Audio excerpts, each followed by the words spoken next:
នៅក្នុងគណៈពេលនេះអ្នកទស្សនាទាំងអស់គឺស្ងាត់ឈឹងឮតែសំឡេងស្គរដែលកូនរំពងតែប៉ុណ្ណោះដែលសំឡេងនេះបង្កប់នូវភាពសោកសៅការឈឺចាប់និងភាពឯកាធ្វើឲ្យមនុស្សនឹកដល់អតីតកាលរបស់ពួកគេវ៉ាងលីននៅតែបន្តគូសស្គរនោះរហូតដល់កម្លាំងធម្មពលសំឡេងនេះធ្វើឲ្យដាវរបស់វ៉ាងលីនកាន់តែរីករាលដាលធំទៅបង្ហាញនៅរូបភាពរបស់លីមូវ៉ានភាពឯកានៅក្នុងដំណើរវឹកហាត់ជាង700ឆ្នាំនេះរូបភាពទាំងអស់នេះត្រូវបានបង្អាក់នៅពេលដែលវ៉ាងលីនបានលើសំឡេងលេងភ្លេងដែលចេញមកពីលើទូកនៅពេលដែលសំឡេងនេះបានចូលទៅក្នុងត្រចៀករបស់វ៉ាងលីនវាបានបោសសម្អាតរាងកាយរបស់គេលាងសម្អាតព្រលឹងរបស់គេនិងចម្រាញ់ដាវរបស់គេសំឡេងភ្លេងរបស់ស្ត្រីនោះនិងសំឡេងស្គរដែលវ៉ាងលីនបានគោះត្រូវបានរួមបញ្ចូលគ្នានៅក្នុងគណៈពេលនេះបេះដូងរបស់វ៉ាងលីនដើរតួនាទីជាស្ពានដែលធ្វើឲ្យសំឡេងទាំងពីរនេះបញ្ចូលគ្ន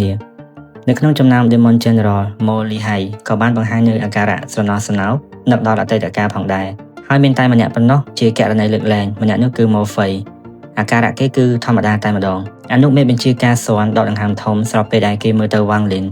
អារម្មណ៍ស្មុគស្មាញរបស់គេត្រូវបានរលាយអស់ជំនួសមកនឹងការកោតសរសើរទៅដល់វ៉ាងលីនប្រហែលជាគេម្នាក់នេះហើយដែល Demon Emperor រងចាំអស់រយៈពេលរាប់ពាន់ឆ្នាំមកនេះក្រៅពីមេបញ្ជាការថ្នាក់មេឃមេបញ្ជាការម្នាក់គឺសម្លឹងមកមើលវ៉ាងលីនក្នុងខ្សែភ្នែកផ្សេងៗគ្នាប៉ុន្តែអ្វីដែលដូចគ្នានោះគឺការភ្ញាក់ផ្អើលមិននឹកស្មានថាបរិសម្នាក់នេះខ្លាំងដល់ថ្នាក់ហ្នឹងព្រោះអីអត់មានអ្នកណាដឹងច្បាស់ជាងពួកគេទេដែលសមត្ថភាពវ៉ាងលីនអាចបញ្ចូលនៅដែនធម្មពលដែលយើងហៅថា intent របស់គេនឹងចូលជាមួយនឹងសំឡេងស្គរនោះនេះគឺជាដែនឬក៏យើងហៅថាអាណាចក្រធម្មពលឬក៏ rhyme វ៉ាងលីនក៏បានសម្លឹងមកជីនអ៊ូស៊ូធ្វើឲ្យជីនអ៊ូស៊ូនឹងទឹកមុខគេប្រែជាស្លេកស្លាំងនិងរកពាក្យអ្វីនិយាយមិនចេញព្រោះអីវ៉ាងលីនធ្វើឲ្យគេ shock ជាច្រើនដងដូចជាការភ្នាល់គ្នាជាមួយវ៉ាងលីនដោយគិតថាវ៉ាងលីនមិនអាចគូសស្គរបាន5ដងទេផ្ទុយទៅវិញវាគ្មានបញ្ហាសម្រាប់វ៉ាងលីនឡើយហើយវ៉ាងលីនបន្តគោះរហូតស្មើមកហ្វៃមិនត្រឹមតែប៉ុណ្្នឹងទេវ៉ាងលីនគួរឲ្យលើសនឹងទៀតវ៉ាងលីនក៏បានសួរទៅវ៉ូស៊ូតើគោះ15ដងតើឯងនឹងកាត់ដៃឲ្យយើងមែនទេខួរក្បាលរបស់វ៉ូស៊ូគឺស្ពឹកតែម្ដងហើយវ៉ាងលីនគឺអត់ឲ្យពេលឆ្លើយទេគេក៏ងាកមុខចេញហើយមើលទៅពួកអ្នកទស្សនាទាំងអស់ហ្នឹងប៉ុន្តែពួកអស់ហ្នឹងគឺឲ្យមុខចោះអត់ហ៊ានមើលទៅភ្នែកជាមួយវ៉ាងលីនទេមេបញ្ជាការថ្នាក់មេឃបើកមាត់និយាយជាលើកដំបូងនៅពេលដែលភ្នែករបស់គេប៉ះជាមួយនឹងវ៉ាងលីនយើងចាំឈ្មោះឯងហើយនៅក្នុងចំណោម Demon General ពួកគេក៏បានគេចពីកែភ្នែកវ៉ាងលីនដែរតែយ៉ាងណាឈឺសៀវខំប្រឹងសម្លឹងមើលមកវ៉ាងលីននិងបញ្ចេញនៅភាពចង់ប្រយុទ្ធតែវ៉ាងលីនអត់ខ្វល់ទេព្រោះថាគីឡូស្រាលពេកបន្ទាប់ពីដើរសម្លឹងគេចប់វ៉ាងលីនបិទភ្នែករបស់គេនិងយកដៃដាក់ទៅលើស្គរគោលបំណងគេឥឡូវហ្នឹងគឺលែងជាការគូសស្គរធម្មតាឯងដោយសារតែគេមានអារម្មណ៍ថាគេបានដល់ចំណុចមួយឬក៏ barrier រវាងកម្រិត soul transformation និង ascendant រួចវ៉ាងលីនក៏បាននិយាយតិចៗថាខ្ញុំចង់បានកម្រិត ascendant សំឡេងនោះក៏បានប្រែក្លាយទៅជារន្ទះហើយក៏បានធ្លាក់ចុះមកលើផែនដីនេះវ៉ាងលីននៅតែបន្តគូសស្គរនេះដែលពីមួយគូទៅមួយគូគឺធម្មពលសំឡេងរបស់វានឹងគឺកាន់តែខ្លាំងឡើងហើយអាសំឡេងដែលចេញពីស្គរនេះនឹងត្រូវបានចូលដោយផ្ទាល់ទៅក្នុងខ្លួនរបស់វ៉ាងលីនក្នុងកំឡុងពេលនោះអ្នកដែលនៅទីនោះគឺបានឮសំឡេងនឹងគ្រប់គ្នាហើយសំឡេងនឹងគឺចេញពីក្នុងខ្លួនរបស់វ៉ាងលីនការលាងសម្អាតខួរឆ្អឹងការភ្ញាក់នេះនឹងគឺចេញមកពីមេបញ្ជាការថ្នាក់មេឃដែលភ្នែករបស់គាត់នឹងគឺបានចែងចាំងពន្លឺតែម្ដងនិងបញ្ចេញនៅការកោតសរសើរដែលមិនដែលបង្ហាញពីមុនមករីឯមេបញ្ជាការដទៃទៀតមើលមកវ៉ាងលីននៅក្នុងខ្សែភ្នែកដោយការចំណែនពីព្រោះគ្មានអ្នកណាដឹងច្បាស់ជាងពួកគេទេថាស្គរអារៈនឹងគឺជា treasure ដែលឋានៈនៅក្រោមតែបឹងនិក្រិចទេចំពោះបឹងនិក្រិចនេះគឺវាមានវិញ្ញាណនៃអារៈបុរាណដែលដើរតួនាទីជាគ្រូបង្ហាត់ដើរទៅពួកគេចំពោះស្គរអារៈនេះវិញត្រូវបានបង្កើតឡើងពីស្បែកនៃអារៈបុរាណដែលផ្ទុកនៅកម្លាំងធម្មពលរបស់គេមានពាក្យចចាមអារាមថាគ្រប់ Demon Emperor គឺត្រូវបានទទួលនៅ spell ដែលអាចឲ្យពួកគេគូសស្គរអារៈដើម្បីអាចស្រូបយកនៅធម្មពលរបស់អារៈបុរាណនៅក្នុងស្គរនេះអាចធ្វើការលាងខួរឆ្អឹងជាមួយនឹងស្គរអារៈនេះគឺជាកិត្តិយសដែលផ្ដល់ឲ្យត្រឹមតែជនជាតិដើមគេតែប៉ុណ្ណោះសម្រាប់ជនបរទេសឬអ្នកក្រៅដូចជាវ៉ាងលីនយើងនឹងគឺត្រូវព្យាយាមសាងគុណសម្បត្តិជាច្រើនទើបអាចអនុញ្ញាតឲ្យពួកគេទទួលបាននៅឱកាសមួយនេះនៅពេលដែលវ៉ាងលីនបើកភ្នែករបស់គេភាពមិនសុទ្ធនៅក្នុងខ្លួនរបស់គេត្រូវបានបង្ខំឲ្យចេញមកក្រៅអស់ដោយស្គរអារៈគេបានមើលទៅស្គរនោះនៅក្នុងខ្សែភ្នែកពោពេញទៅដោយការយល់ច្បាស់តែម្ដងរួចវ៉ាងលីនក៏និយាយថាខ្ញុំវ៉ាងលីនវឹកហាត់ជាង700ឆ្នាំមកនេះបានឈានមកដល់កម្រិត soul transformation កម្រិតកំពូលនិង domain របស់ខ្ញុំត្រូវបានរួមបញ្ចូលជាមួយនឹងរាងកាយខ្ញុំហើយទីបំផុតខ្ញុំដឹងហើយថាហេតុអ្វីបានជាខ្ញុំមិនអាចឈានដល់កម្រិត ascendant នោះគឺដោយសារតែដាវហាត់របស់ខ្ញុំមិនទាន់ complete គឺវាបង្កប់នូវភាពសោកសៅនិងរបួសដំបៅនៅពេលដែល Li Muwan បានស្លាប់ domain របស់ខ្ញុំអាចឡើងដល់កម្រិតថ្មីមួយនិងចូលមករាងកាយរបស់ខ្ញុំប៉ុន្តែ Wan បានក្លាយទៅជាការគិតដែលបានកត់ត្រាទុកនៅក្នុងបេះដូងរបស់ខ្ញុំនេះគឺជាមូលហេតុដែលខ្ញុំមានអារម្មណ៍ថាសោកសៅនៅពេលដែលខ្ញុំបានស្ដាប់សំឡេងរបស់ស្ត្រីនៅលើទូកនោះប្រសិនបើខ្ញុំស្ដាប់សំឡេងនោះរហូតដល់ស្ត្រីដែលលេងភ្លេងនោះស្លាប់ខ្ញុំនឹងទទួលបាននៅការត្រាស់ដឹងចំពោះអ្វីៗដែលខ្ញុំមិនយល់កាលពីមុនភាពសោកសៅរបស់ខ្ញុំទាំងប៉ុន្មាននឹងរលាយទៅតាមសំឡេងភ្លេងនោះដែលបន្សល់ទុកនៅស្លាកស្នាមដែលវានឹងបញ្ចូលជាមួយនឹងព្រលឹងរបស់ខ្ញុំប៉ុន្តែថ្ងៃនេះ ដោយការខ្ចីធម្មពលពីស្ករអារក្សនេះខ្ញុំអាចឆ្លងកាត់បទពិសោធន៍ទាំងនេះនៅក្នុងរយៈពេលដ៏ខ្លីខ្ញុំបានបញ្ចូលភាពសោកសៅរបស់ខ្ញុំទាំងអស់ជាមួយនឹងស្ករនេះហើយបញ្ចេញវាទៅតាមសូរសំឡេងនៅពេលដែលលែងមានភាពសោកសៅនៅក្នុងបេះដូងរបស់ខ្ញុំដៅហាត់របស់ខ្ញុំនឹង complete ហើយខ្ញុំនឹងអាចឡើងដល់កម្រិត ascendant ប៉ុន្តែបើធ្វើបែបនេះគឺខ្ញុំជ្រើសរើសយកនៅការបំភ្លេចអ្វីៗទាំងអស់តើខ្ញុំត្រូវតែបំភ្លេចឬបើបំភ្លេចគឺត្រូវលុបការចងចាំទាំងអស់របស់នាងទោះបីបើព្រលឹងរបស់នាងដែលនៅក្នុងគុជប្រឆាំងឋានសួគ៌អាចនឹងដឹងខ្លួននៅក្នុងថ្ងៃណាមួយវ៉ាងលីនក៏លែងមានអារម្មណ៍អីចំពោះនាងទៀតហើយអញ្ចឹងហើយធ្វើឲ្យវ៉ាងលីនបង្អាក់នៅការគោះស្គរលើកទី15នេះតែភ្នែកមេបញ្ជាការថ្នាក់សួគ៌ចាប់ផ្ដើមភ្លឺថ្លាមើលទៅវ៉ាងលីននៅក្នុងខណៈនេះវាហាក់ដូចជាគេអាចមើលធ្លុះចំពោះភាពស្ទាក់ស្ទើររបស់វ៉ាងលីនហើយគេក៏បាននិយាយតិចៗថាតើគេនឹងគោះស្គរនេះទេកាលពីមុនខ្ញុំរើសយកការគោះ ascendant អ្នកដែលមិនទាន់ឡើងដល់កម្រិតនេះតើពួកគេអាចយល់បានដូចម្តេចពីអត្ថន័យពិតប្រាកដនៃ ascendant កម្រិត ascendant គឺជាដំណើរដ៏ឯកាប៉ុន្តែសម្រាប់អ្នកដែលអត់មានអារម្មណ៍អញ្ញៃមានន័យថាចិត្តគេអារម្មណ៍គេគឺត្រូវបានកាត់ផ្តាច់អស់ហើយស្រឡះលែងចោលជំពាក់ជាមួយអ្នកណាទាំងអស់អញ្ចឹងឲ្យតែគេមានធម៌ពលវិញ្ញាណ celestial គ្រប់គ្រាន់និង domain របស់គេបានបញ្ចូលទៅក្នុងរាងកាយហើយនោះការឡើងទៅកម្រិត ascendant គឺស្រួលទេពិបាកតែអ្នកដែលមានភាពជាប់ជំពាក់អារម្មណ៍ចិត្តអត់ទាន់ដាច់ស្រេចដូចជាវ៉ាងលីនចំពោះឪពុកម្ដាយគេនិងលីមូវ៉ាន់ជាដើមគឺវាពិបាកដោយសារតែវ៉ាងលីនអត់ចង់បំភ្លេចមនុស្សដែលគេស្រឡាញ់ចោលទេឈឺសៀវលុយសៅចំអកខណៈពេលដែលមើលទៅវ៉ាងលីនរួចនិយាយអាល្អិតនេះព្យាយាមតាក់ទាញចំណាប់អារម្មណ៍ឈិនតាវនៅពេលដែលលឺហើយហួសចិត្តមិននឹកស្មានថាឈឺសៀវជាមនុស្សដែលគួរឲ្យស្អប់ខ្ពើមចឹងសោះហើយក៏បានតទៅវិញថាអ្នកមិនយល់ពីអ្វីដែលគេបានឆ្លងកាត់នោះទេរីឯម៉ូហ្វៃវិញភាពអឺកយ៉យរបស់គេកាន់តែខ្លាំងឡើងរួចនិយាយថាឲ្យវ៉ាងលីនតិចឯងជាមនុស្សដែលគួរឲ្យចំណែនដោយគាត់កាលពីមុនចឹងពិតជាគួរឲ្យចាប់អារម្មណ៍មែនគាត់កន្លែងហ្នឹងគឺសំដៅទៅដល់បរិសម្នាក់ដែលជាប់ឃុំនៅក្រោមដីនៅក្នុងគុកហុងជាមួយនឹងវ៉ាងលីនថ្ងៃមុននៅក្នុងគណៈពេលនេះផងដែរទូកមួយកំពុងតែអណ្ដែតតាមផ្ទៃទឹកមានបរិសម្នាក់ដែលធ្លាប់ផឹកស្រាជាមួយនឹងវ៉ាងលីនកំពុងតែអង្គុយកាន់ពែងស្រារួចនិយាយតិចៗថាក្មេងតូចតើឯងនឹងសម្រេចចិត្តបែបណារីឯវ៉ាងលីនវិញកំពុងតែគិតថាតើវាសមនឹងតម្លៃដែលធ្វើអញ្ចឹងអត់ប្រសិនបើតម្លៃដើម្បីឡើងទៅកម្រិត ascendant តម្រូវឲ្យលុបការចងចាំចោលទាំងអស់បែបនេះទោះបីនៅក្នុងនាមជាបរិសុទ្ធក៏មិនអាច perfect 100%ដែរខ្ញុំតែងតែមានឧត្តមគតិច្បាស់លាស់ច្បាប់ឋានសួគ៌គឺសាហាវព្រៃផ្សាយបែបឥតមេត្តាហើយប្រសិនបើខ្ញុំគ្មានមេត្តាករុណាដែរអញ្ចឹងវាមិននឹងហៅថាប្រឆាំងនឹងច្បាប់ឋានសួគ៌ទៅវាមិនមែនជាដាវរបស់ខ្ញុំទេដំណើររបស់ខ្ញុំគឺប្រឆាំងនឹងច្បាប់ឋានសួគ៌ស្រាប់តែរំពេចនោះមានកម្លាំងធម៌ពលដ៏អស្ចារ្យសាយភាយចេញពីរាងកាយរបស់វ៉ាងលីនទោះបីជាអរ៉ាចំហាយវានឹងមិនខ្លាំងណាស់ណាប៉ុន្តែវាអាចឲ្យអ្នកទាំងអស់គ្នាដែលនៅទីនោះញ័រខ្លួនដែរនឹងរួមទាំងមេបញ្ជាការថ្នាក់មេផងដែរធម៌ពលនេះវាប្រៀបបានទៅនឹងអាវុធមុតស្រួចដែលបាញ់ចេញពីរាងកាយរបស់វ៉ាងលីនទៅលើមេឃធ្វើឲ្យពពកត្រូវបានពុះជាពីរដោយវេទផ្លូវឲ្យវ៉ាងលីនចឹងធ្វើឲ្យមេបញ្ជាការថ្នាក់មេឃ shock ខ្លាំងតែម្ដងហើយបាននិយាយថាជំរឿនរបស់គេគឺស្រដៀងទៅនឹង Demon Emperor ងាកមកមើលអាការៈជីនវូស៊ូឬអាពិធីកវិញគឺវាថាស្លេកស្លាំងតែម្ដងអារម្មណ៍ចង់សម្លាប់វ៉ាងលីនកាន់តែខ្លាំងឡើងឬក៏បានគិតថាប្រសិនបើយើងសម្លាប់គេមុនដែលគេគូស្គរអរិយលើកទី15 Demon Emperor នឹងមិនពិន័យយើងខ្លាំងឡើយម្យ៉ាងវិញទៀតគេជាអ្នកក្រៅហើយយើងជាអ្នកនៅក្នុងប្រទេសនេះស្រាប់ហើយបានកសាងគុណសម្បត្តិជាច្រើនដល់ប្រទេសនេះនៅក្នុងគណៈពេលនេះដូចគ្នានៅលើកំពូលប្រាសាទខ្មៅដែលមានទីតាំងនៅវាលប្រយុទ្ធបុរាណហើយក៏ជាកន្លែងដែលហ៊ូប៉ាវវឹកហាត់ផងដែរនោះមានបរិសម្នាក់ដែលរូបរាងរបស់គេនឹងគឺពាក់អាវក្រោះនិងមានតែពន្លឺចេញមកពីចន្លោះនៃមុខការពាររបស់គេបានបន្លឺនៅពាក្យមួយប្រយោគថាអ្នកហាត់គុណប្រឆាំងច្បាប់ឋានសួគ៌ពិតជាល្អណាស់ចូលមកដល់វ៉ាងលីនយើងវិញដែលគេប្រុងនឹងគូស្គរអរិយលើកទី15ស្រាប់តែជីនវូស៊ូបញ្ចេញនៅធម៌ពលពិឃាតហើយខ្លួនរបស់គេក៏ចាប់ដើមប្រមូលកម្លាំងធាតុរបស់គេទាំងអស់រួចហោះតម្រង់មករកវ៉ាងលីននិងស្រែកថាទទួលយកនៃការស្លាប់របស់ឯងទៅហើយរំពេចនោះមេបញ្ជាការថ្នាក់មេឃក៏បានស្រែកជីនវូស៊ូថាឯងចង់ធ្វើអីក្នុងខណៈពេលនេះវ៉ាងលីនក៏បានងាកមើលមកជីនវូស៊ូដែលកំពុងតែហោះសម្ដៅមករកគេប៉ុន្តែវ៉ាងលីនអត់មានអារម្មណ៍ថា shock អីបន្តិចទេពីព្រោះគេដឹងហើយថាជីនវូស៊ូនេះវាមិនងាយព្រមចោះចាញ់ដោយងាយទេអញ្ចឹងហើយវ៉ាងលីនក៏បានត្រៀមប្រើនៅត្រាជីវិតរបស់គេនឹងរួចរាល់ហើយនឹងបូករួមជាមួយនឹងធម៌ពលសម្លេងស្គរដែលគេនឹងគោះលើកទី15គេជឿជាក់ថាគេអាចទប់ទល់ជាប់ពីការវាយប្រហារមួយនេះជីនវូស៊ូញញឹមចំអកហើយនៅក្នុងដៃគេនឹងគឺកំពុងតែកាន់នៅធម៌ពលម្យ៉ាងប្រៀបដូចជាធម៌ពលព្រះអាទិត្យអញ្ចឹងដែលបំរុងនឹងវាមកលើវ៉ាងលីនការជ្រើសរើសពេលវេលារបស់បុគ្គលនេះគឺល្អណាស់មានន័យថាប្រសិនបើវ៉ាងលីនគេចអញ្ចឹងវ៉ាងលីននឹងអត់បានគូស្គរនោះជាលើកទី15ទេហើយគេនឹងបន្តតាមវាយប្រហារវ៉ាងលីនតែប្រសិនបើមិនគេចគេក៏នៅតែជឿជាក់ថាគេអាចសម្លាប់វ៉ាងលីននៅនឹងកន្លែងបានដែរបុគ្គលនេះក៏មិនខ្វល់ពីការស្រ័យហាមឃាត់របស់មេបញ្ជាការថ្នាក់មេដូចគ្នាពីព្រោះគេពិតជាចង់សម្លាប់វ៉ាងលីនមែនទែនរីឯបរិសម្នាក់នៅលើទូកទឹកមុខរបស់គេប្រែទៅជាស្អាប់ខឹងរួចក៏បានស្រែកឯងហ៊ានជីនវូស៊ូឯងសំតែស្លាប់តែពេលនេះខ្លួនប្រាណរបស់ជីនវូស៊ូញ័រមួយរំពេច ធម្មពលពិឃាតនៅក្នុងកែវភ្នែករបស់គេក៏រលាយបាត់ដោយមានអ្វីមកដាស់សំឡេងនេះត្រូវបានបន្លឺឡើងនៅក្នុងខួរក្បាលរបស់គេទឹកមុខគេចាប់ដើមស្លេកស្លាំងរួចនិយាយតិចៗសំឡេងនេះដូចជានៅពេលដូចគ្នានេះដែរបរិះនៅក្នុងអាវក្រោះពណ៌ខ្មៅដែលស្ថិតនៅក្នុងប្រាសាទខ្មៅក៏បានកហែមមិនតិចហើយបានបញ្ជូនធម្មពលតាម Divine Sense របស់គេហើយហេតុការណ៍នេះក៏បានកើតឡើងទៅលើជីនវូស៊ូដូចគ្ន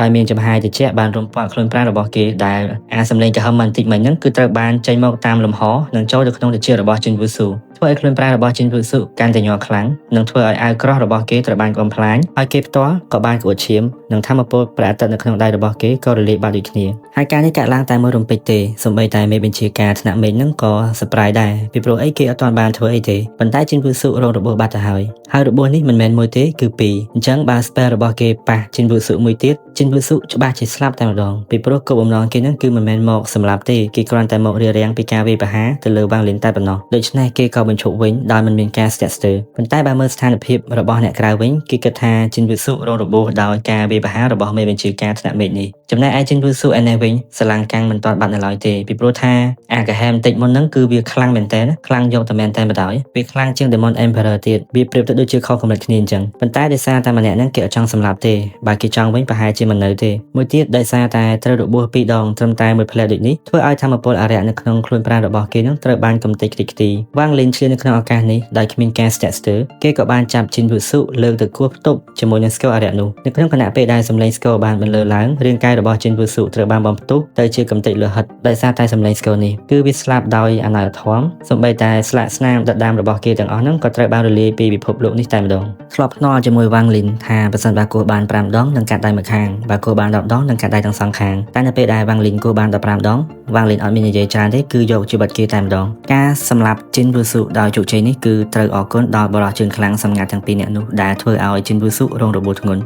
ដោយមិនអាចតដៃជាមួយវ៉ាងលីនបានមេបញ្ជាការថ្នាក់មេឃដែលកំពុងតែឈរនៅជិតវ៉ាងលីននិងកំពុងតែមើលទៅវ៉ាងលីនដោយមានអារម្មណ៍ថាមានកម្លាំងធម្មពលប្រឆាំងសាយភាយចេញពីរាងកាយរបស់វ៉ាងលីនហើយកសែភ្នែករបស់គេដែលមើលទៅវ៉ាងលីនដូចសិស្សច្បងមើលទៅសិស្សប្អូនចឹងហើយសម័យថាបើការពីមុនគេជ្រើសរើសមិនបោះបង់ម្លោះគេនឹងដូចវ៉ាងលីនឥឡូវហ្នឹងចឹងរីឯអ្នកទស្សនាទាំងអស់កំពុងតែមើលមកវ៉ាងលីននៅក្នុងអាកប្បកិរិយាដោយការគោរពដោយគេនិយាយអ្នកខ្សោយត្រូវតែគោរពអ្នកខ្លាំងចំពោះម៉ូលីហើយវិញការបារម្ភរបស់គេតាក់ទងជាមួយនឹងមុខតំណែងអនុមេបញ្ជាការពេលនេះវាលែងជាបញ្ហាទៀតហើយការគោះស្គរអរិយលើកទី15របស់វ៉ាងលីននេះគឺវាខ្លាំងជាងការគោះទាំង14ដងរួមបញ្ចូលគ្នាទៀតពីព្រោះថាការគោះនេះវាតំណាងឲ្យដាវរបស់គេភាពសោកសៅរបស់គេការបំពេញទាំងស្រុងនៃដាវហាត់របស់គេនិងជាដំណើរនៃអ្នកហាត់គុណប្រឆាំងច្បាប់ឋានសួគ៌ពិតប្រាកដវ៉ាងលីនងាយមុខរបស់គេសម្លឹងមើលទៅលើមេឃរួចនិយាយខ្សឹបខ្ញុំនឹងរក្សាអ្វីដែលជារបស់ខ្ញុំស្រាប់តែរំពេចនោះធម្មពលច្បាប់ឋានសួគ៌ក៏បានធ្លាក់ចុះមកច្បាប់ឋានសួគ៌ជាធម្មតាគឺយើងមើលមិនឃើញទេអញ្ចឹងនៅពេលដែលវាប្រែខ្លួនឲ្យយើងមើលឃើញនិងធ្លាក់ចុះមកនោះវាមានឈ្មោះតែមួយគត់គឺ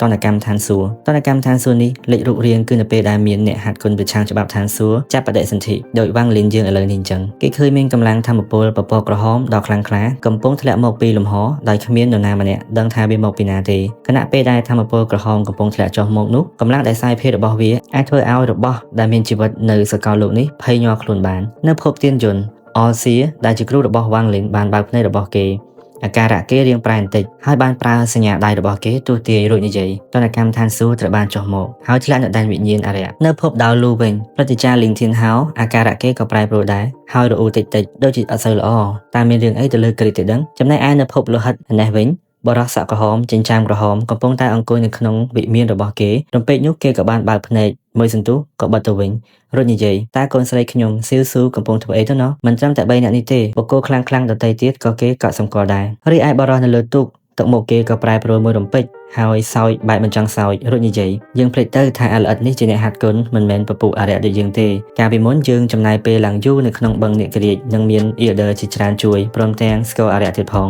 ងហើយចំណាយពេល4ទៅ5ឆ្នាំដើម្បីលាក់ចំហាយធម្មពលប្រឆាំងដើម្បីបង្ការកុំឲ្យមានតនកម្មឋានសួគ៌នេះអូហើយខ្ញុំចង់បញ្ជាក់អ្នកទាំងអស់គ្នាបន្តិចថាអាបរោះដែលនៅលើទូកហ្នឹងគឺជា Demon Emperor ឬក៏ដែលយើងហៅថាអធិរាជអរិយហ្នឹងណាតែឥឡូវយើងចូលមកដល់សាច់រឿងយើងបន្តបរោះនោះក៏បានបន្តទៀតថាតែទោះជាយ៉ាងណានេះគឺជា test របស់ក្មេងនេះ ប្រសិនបើគេអាចទប់ជាមួយនឹងតនកម្មឋានសួគ៌នេះបានគឺគេនឹងលែងមានឥទ្ធិពលអីជាមួយនឹងឋានសួគ៌ទៀតហើយបន្ទាប់ពីគេឡើងទៅកម្រិត Ascendant ហើយបើមើលទៅធម្មពលតនកម្មឋានសួគ៌នេះមិនណាស់ណាទេងាកមកមើលវ៉ាងលីនយើងវិញគឺគេកំពុងតែឈរសម្លឹងមើលទៅធម្មពលដ៏ក្រហមចិនឆ្អៅដែលកំពុងតែគ្របដណ្ដប់ទូទាំងរាជធានីនេះរួចគេក៏បាននិយាយថាច្បាប់ឋានសួគ៌មិនអាចបញ្ឈប់ដោយហេតុរបស់ខ្ញុំបានទេប៉ុន្តែវាបញ្ជូនតនកម្មដើម្បីមកចង់លុបបំបាត់ខ្ញុំចេញនេះជាតនកម្មឋានសួគ៌ខ្ញុំបានឃើញវាម្ដងនៅទីក្រុងឈីលីននៅក្នុងសមុទ្របេសាចបើប្រៀបធៀបគ្នាលើកនេះវាខ្លាំងជាងឆ្ងាយណាស់ពពកក្រហមនៅខាងលើចាប់ផ្ដើមប្រមូលគ្នាបង្កើតទៅជាកម្លាំងរន្ទះពណ៌ក្រហមបើយើងមើលទៅវាស្អាតមែនទែនតែកុំឲ្យវាធ្លាក់មកបរិះនៅលើទូកឬ Demon Emperor មើលទៅរន្ទះនោះរួចដកដង្ហើមធំហើយបាននិយាយតិចៗថាតនកម្មឋានសួគ៌មានពីរប្រភេទនៅក្នុងទម្រង់ជារន្ទះនេះវាប្រហែលមិនមែនជា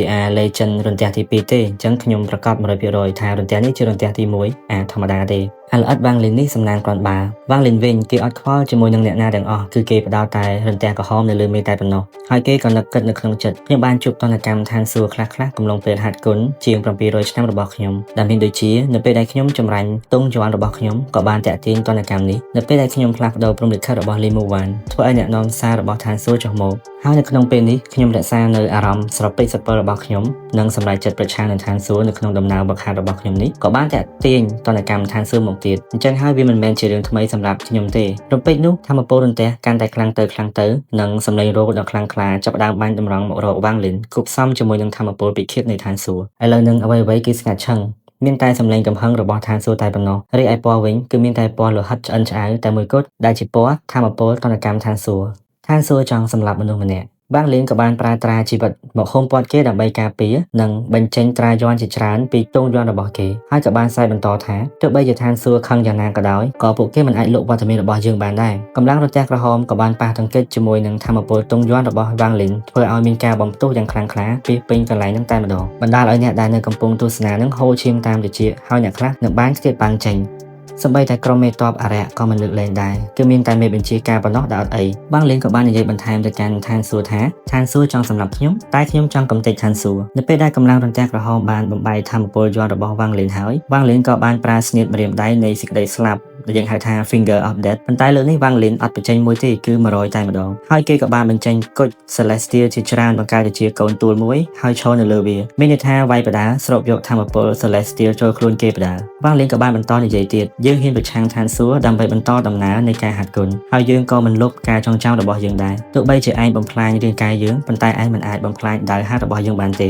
ស្រាប់តែរំពេចនោះសម្លេងរន្ទះផ្គរកាន់តែលើខ្លាំងប្រៀបដូចជាការឆ្លើយតបមកវ៉ាងលីនវិញអញ្ចឹង100 Finger of Death ក៏ហោះទៅប៉ះជាមួយនឹងកម្លាំងរន្ទះក្រហមធ្វើឲ្យនៅកន្លែងហ្នឹងរគូរង្គើចង់ក្លាប់ចាក់តែម្ដងប៉ុន្តែក៏នៅតែមិនមែនជាដៃគូរបស់ធម្មពលរន្ទះក្រហមនេះគ្រាន់តែអាចកាត់បន្ថយនៅធម្មពលរបស់វាបានខ្លះតម្រុំតែវាធ្លាក់មកដល់វ៉ាងលីនសក់របស់វ៉ាងលីនកំពុងតែបក់រវិចទៅតាមលំហូរខ្យល់ស្របពេលដែលគេកំពុងតែមើលទៅធម្មពលរន្ទះក្រហមក្នុងកសែភ្នែកដែលមិនចោះញោមឡើយគេសម្រេចចិត្តបំលែងត្រាជីវិតដែលកំពុងតែការពារគេនឹងទៅជាធម្មពលពិឃាតវិញដោយដែលយើងបានដឹងហើយថាវាជាសត្វនាគពណ៌ប្រផេះមកប្រមូលផ្ដុំនៅដៃគេវិញរួចគេនិយាយតែមួយម៉ាត់ទេគឺសម្លាប់ស្រាប់តែធម្មពលពិឃាតទាំងអស់ហ្នឹងរួមបញ្ចូលគ្នាទៅជាសត្វនាគពិឃាតតែមួយអត្តចរិតរបស់វ៉ាងលីនគឺជាប្រភេទមនុស្សសម្រេចចិត្តនឹងធ្វើភ្លាមបើវាជាតម្រូវការរបស់គេអត់ខ្វល់ថាអ្នកឯងជាអ្នកណាទេមិនថាទេវតាឬក៏ច្បាប់ឋានសួគ៌ទេប្រសិនបើអ្នកចង់សម្លាប់គេនឹងសម្លាប់វិញដោយគ្មានលក្ខខណ្ឌសត្វនាគពិឃាតក៏បានហោះទៅលេបរន្ទះក្រហមនោះប៉ុន្តែក៏នៅតែមិនអាចបំផ្លាញរន្ទះនោះបានទៀតគ្រាន់តែធ្វើឲ្យកម្លាំងធម្មពលរបស់វាខ្សោយទៅវ៉ាងលីនក៏បានប្រើម្រាមដៃអរិយឬក៏ Demonic Finger បន្តទៀតធ្វើឲ្យធម្មពលបលឹង Celestial នៅក្នុងខ្លួនគេនឹងក៏ដូរទៅជាធម្មពលបលឹងអរិយវិញនៅក្នុងខណៈពេលនេះកូនទួលគុជ Celestial ដែលនៅពីក្រោមជើងរបស់វ៉ាងលីននឹងគឺវ៉ាងលីនស្រូបយកធម្មពលអស់ហើយអញ្ចឹងហើយ Demonic Finger ដែលវ៉ាងលីនប្រើនេះនឹងគឺវាមិនអន់ជាងនៅពេលដែលស៊ីទូណានបញ្ចេញនោះទេនៅពេលដែលយើងមើលទៅគឺថាធម្មពលខ្មៅប៉ះជាមួយនឹងធម្មពលក្រហមដែលបង្ហាញថាក្រហមគឺជាមេឃនិងខ្មៅគឺជាដីក្រហមជាធម្មពលតនកម្មឋានសួគ៌រីឯពណ៌ខ្មៅជាធម្មពលប្រឆាំងឋានសួគ៌អ្នកទាំងអស់គ្នាអាចសាកសម័យបានថានៅពេលដែលធម្មពលទាំងពីរនេះប៉ះគ្នាតើវាទៅជាយ៉ាងណាលើកនេះសូម្បីតែក្រុមមេបញ្ជាការក៏ត្រូវដកថយដែរលើកលែងតែមេបញ្ជាការថ្នាក់មេតែម្នាក់គត់គេក៏បានដកដង្ហើមធំឬក៏បោះដបថ្មមួយឲ្យទៅវ៉ាងលីនហើយក៏ចាក់ចេញទៅលើកនេះគឺវ៉ាងលីនអាចកំទេចរន្ទះក្រហមនឹងបានហើយប៉ុន្តែអាការៈវ៉ាងលីនវិញគឺស្លេកស្លាំងតែម្ដងគេក៏បានមើលដបដែលមេបញ្ជាការថ្នាក់មេឃឲ្យគឺឃើញថាមានថ្នាំមួយគ្រាប់នៅក្នុងនឹងប៉ុន្តែវ៉ាងលីនអត់ទាន់លេបទេហើយក៏បានសម្លឹងមើលទៅលើមេឃនៅក្នុងទឹកមុខ Serious តែម្ដងគេជឿថាឋានសួគ៌មិនគួរណាបញ្ជូនរន្ទះតែមួយទេប្រសិនបើវាចង់សម្លាប់នរណាម្នាក់បរិះនៅលើទូកក៏កំពុងតែសម្លឹងមើលទៅលើមេឃដែរហើយក៏បានបង្ហាញការ shock តិចៗដែរពីព្រោះអី ពពកក្រហមគេនៅតែមានមិនទាន់រលាយបាត់ទៅណាទេគ្រាន់តែវាអត់ទាន់មានរន្ទះបរិះនៅលើទូកនឹងក៏បាត់ខ្លួនមួយរំពេចតែម្ដងហើយក៏បានផុសមកវិញនៅពីលើរាជធានីនិងមកជិតនឹងពពកក្រហមដែលជាតនកម្មឋានសួគ៌នេះឯងនៅពេលដែលគេមកជិតហើយពិនិត្យមើលទៅគឺថាខួរក្បាលគេស្ពឹកបដ យពីព្រោះអីវាខុសពីអ្វីដែលគេបានគិតពីមុនថាវាគ្រាន់តែជារន្ទះទី1បែបធម្មតាទេតែមានណាគេក៏គិតថាចង់យកវ៉ាងលីនចេញពីរាជធានីប៉ុន្តែក៏បង្អាក់វិញពីព្រោះថាវ៉ាងលីនគឺត្រូវបានឡុកដោយតនកម្មឋានសួគ៌បាត់ទៅហើយដូច្នេះគេអត់មានលទ្ធភាពផ្លាស់ប្ដូរវ៉ាងលីនទេអញ្ចឹងហើយគេប្រើវិធីផ្សេងវិញដែលគេបំបែងភាគខ្លួនគេទៅជា8ដែលមានរូបសម្បត្តិដូចគ្នានឹងទៅឈរនៅ8ទីតាំងដែលជាទីក្រុងដែលនៅជុំវិញរាជធានីនេះដើម្បីបើកដំណើរការក្បួនបម្លាស់ទីប្រជាពលរដ្ឋឲ្យចេញពីទីនេះពីព្រោះតនកម្មឋានសួគ៌ទី2នេះគឺថាខ្លាំងយកតែមែនតែបដ យគ្រាន់តែដំណើរការចប់សពគ្រប់មេឃក៏ចាប់ផ្ដើមផ្លាស់ប្ដូរបរិះម្នាក់នេះអាការៈគេក៏ប្រែម្ដងទៀតនិងញញឹមបែបមិនចង់ញញឹមរួចនិយាយនេះគឺជាអំណាចនៃឋានសួគ៌ The Heaven Might ខ្ញុំឆ្ងល់ថាតើបុព្វបុរសនឹងចេញមកអត់រីឯវ៉ាងលីនអាកប្បកិរិយារបស់គេនៅតែមិនប្រែរួចនិយាយតនកម្មឋានសួគ៌ទី2មកហើយម្ដងនេះតនកម្មឋានសួគ៌មកទម្រង់ជា The Heaven Might អ្វីទៅជា Heaven Might ហ្នឹងវាគឺជាអំណាចនៃឋានសួគ៌នៅពេលដែលវាធ្វើសកម្មភាពអ្វីៗគឺត្រូវតែកំទេចនៅពេលដែលវាធ្វើសកម្មភាពផ្ទៃមេឃនឹងប្រែពណ៌នៅពេលដែលវាធ្វើសកម្មភាពគឺមិនអនុញ្ញាតឲ្យមានអ្វីមកប្រឆាំងនឹងវាបានឡើយអ្នកត្រូវតែគោរពវាវ៉ាងលីនមានអារម្មណ៍ថាខ្លួនប្រាណរបស់គេចាប់ផ្ដើមធ្ងន់ដូចមានរបស់រាប់លានគីឡូសង្កត់ពីលើគេអញ្ចឹងអំណាចនៃឋានសួគ៌ចាប់ផ្ដើមធ្លាក់មកបន្តិចម្ដងធ្វើឲ្យជើងរបស់វ៉ាងលីនលែងកម្រើកបានវ៉ាងលីននៅតែបន្តស្រែកថាយើងមិនចោះចាញ់ទេអំណាចឋានសួគ៌នៅតែបន្តធ្លាក់មករហូតធ្វើឲ្យអ្វីៗដែលនៅទីនោះរលាយខ្ទេចខ្ទីខ្លាយទៅជាផេះសំបីតែរាជវាំងបើសិនជាឋានសួគ៌ចង់សម្លាប់អញ្ចឹងឯងគឺត្រូវតែស្លាប់តែរំពេចនោះសំឡេងខឹងយ៉ាងកម្រោលក៏បានផុសចេញពីក្រោមដី